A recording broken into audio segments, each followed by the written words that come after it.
tu es sage. Enfin, si tu peux.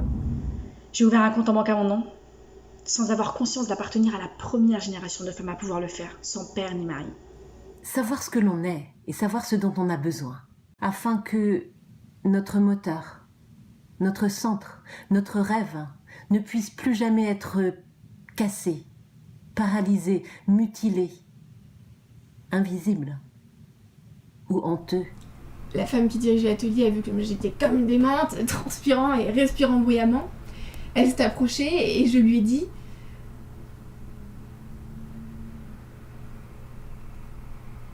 J'ai perdu mon clitoris. » C'était comme si soudainement elle était plus là.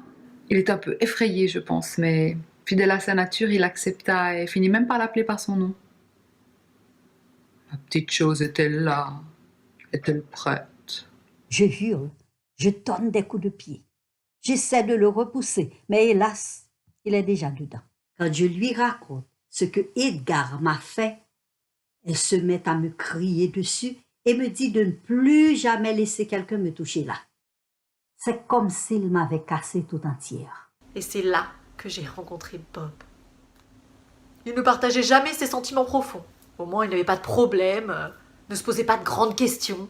Devoir être courageux, même quand on n'en a pas envie. Valoriser la force, quel que soit son caractère. Faire preuve d'agressivité. Réussir socialement pour se payer les meilleures femmes.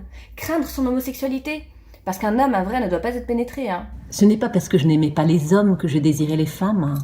Les hommes n'avaient rien à voir dans l'équation. J'avais envie de mener une vie d'homme, j'ai mené une vie d'homme. Donc il faudrait arrêter de nous raconter qu'on était plus comblés avant, que les femmes étaient mieux avant. Qu'est-ce qu'une jeune fille intelligente comme vous fabrique à aller parler à une femme comme moi de son truc en bas? On faisait pas ça quand j'avais votre âge. Sûrement parce que c'est la première fois qu'on leur demandait ça. Vous savez, en fait, vous êtes la première personne à qui je parle de ça. Ça me faisait penser à ce qu'avaient dû ressentir les premiers astronomes avec leur télescope de fortune. Je les trouvais très perturbants. Je me sentais comme un astronaute, tu vois.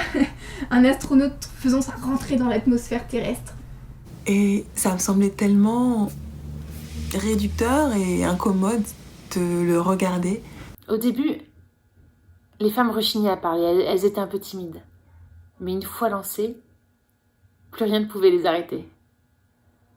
En fait, secrètement, les femmes adorent parler de leur vagin.